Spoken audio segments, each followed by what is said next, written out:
Движение за права и свободи. Разумът побеждава. Уважаеми сънародници, на 20 май 2007 година България ще изпрати първите си пряко и свободно избрани пълноправни представители в Европейския парламент. ДПС и представителите му в Европейския парламент ще работят за превръщането на формалното членство на България в Европейския съюз в ефективно и функционално. Това означава конкурентна икономика и качествено нов жизнен стандарт за всеки български гражданин. Условие за едно ново европейско самочувствие. Движение за права и свободи. Бюлетина номер 14.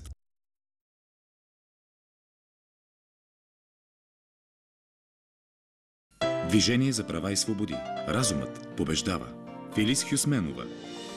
В групата на Либералния алианс на Европейския парламент представителите на Движение за права и свободи достойно ще представят и последователно ще отстояват българския национален интерес. Движение за права и свободи. Бюлетина номер 14.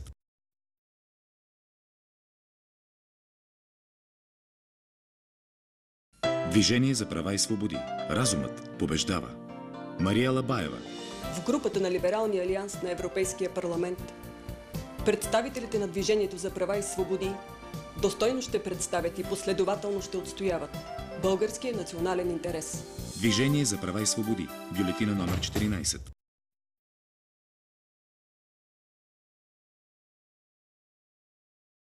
Движение за права и свободи. Разумът побеждава. Метин Казак. В групата на Либералния алианс на Европейския парламент представителите на Движение за права и свободи достойно ще представят и последователно ще отстояват българския национален интерес. Движение за права и свободи. Бюлетина номер 14.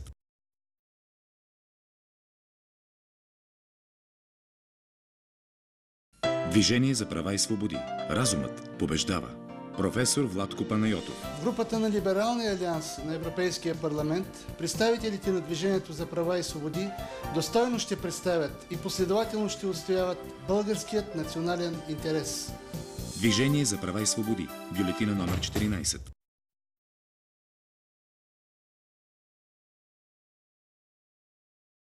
Движение за права и свободи.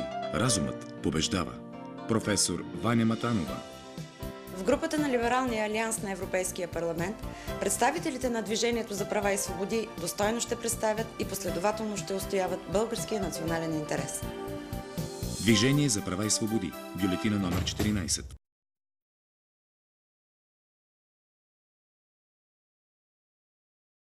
Движение за права и свободи. Разумът побеждава. Милена Христова.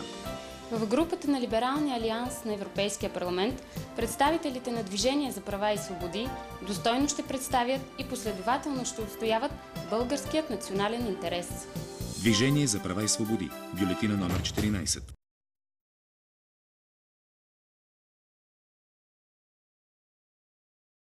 Движение за права и свободи. Разумът побеждава. Тимур Халилов. В групата на Либералния алианс на Европейския парламент представителите на Движение за права и свободи достойно ще представят и последователно ще отстояват българския национален интерес. Движение за права и свободи. Бюлетина номер 14.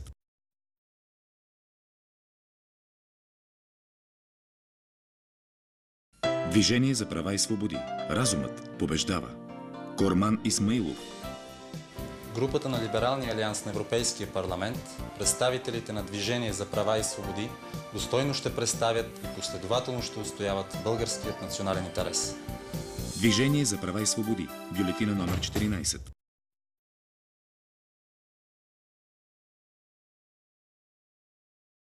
Движение за права и свободи. Разумът побеждава. Искра Михайлова. Групата на Либералния алианс на Европейския парламент представителите на Движение за права и свободи достойно ще представят и последователно ще отстояват българския национален интерес. Движение за права и свободи. Бюлетина номер 14.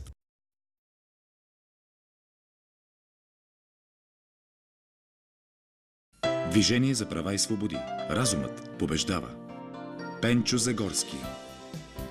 В групата на Либералния алианс на Европейския парламент представителите на Движение за права и свободи достойно ще представят и последователно ще отстояват българският национален интерес. Движение за права и свободи. Бюлетина номер 14.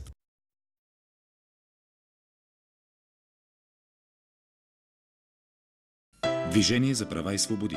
Разумът побеждава. Анелия Илиева. В групата на Либералния алианс на Европейския парламент представителите на Движение за права и свободи достойно ще представят и последователно ще отстояват българския национален интерес. Движение за права и свободи. Бюлетина номер 14.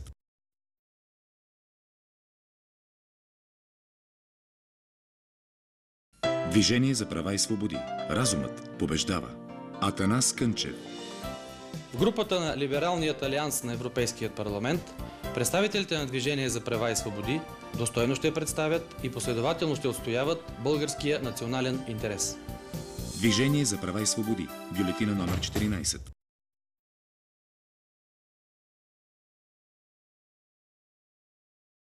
Движение за права и свободи. Разумът побеждава. Четин Казак. В групата на Либералния алианс на Европейския парламент представителите на Движение за права и свободи достойно ще представят и последователно ще отстояват българския национален интерес. Движение за права и свободи. Бюлетина номер 14.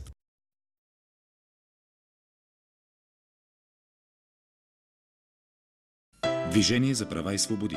Разумът побеждава. Фатме Илияс. В групата на Либералния алианс на Европейския парламент представителите на Движението за права и свободи достойно ще представят и последователно ще отстояват българския национален интерес. Движение за права и свободи. Бюлетина номер 14.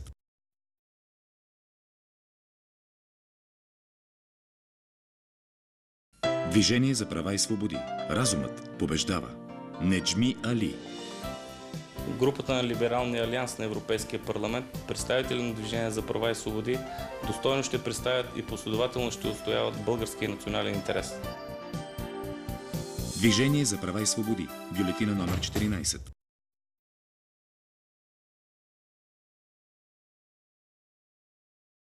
Движение за права и свободи. Разумът побеждава. Доцент доктор Али Осман Имамов. Групата на Либералния алианс на Европейския парламент представителите на Движение за права и свободи достойно ще представят и последователно ще отстояват българския национален интерес. Движение за права и свободи. Бюлетина номер 14.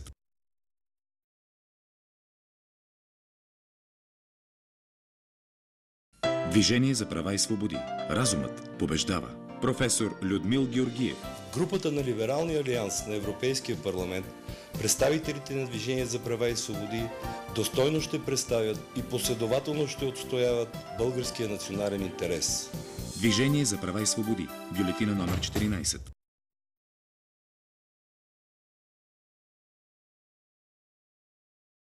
Движение за права и свободи. Разумът побеждава. Юнал Лютфи.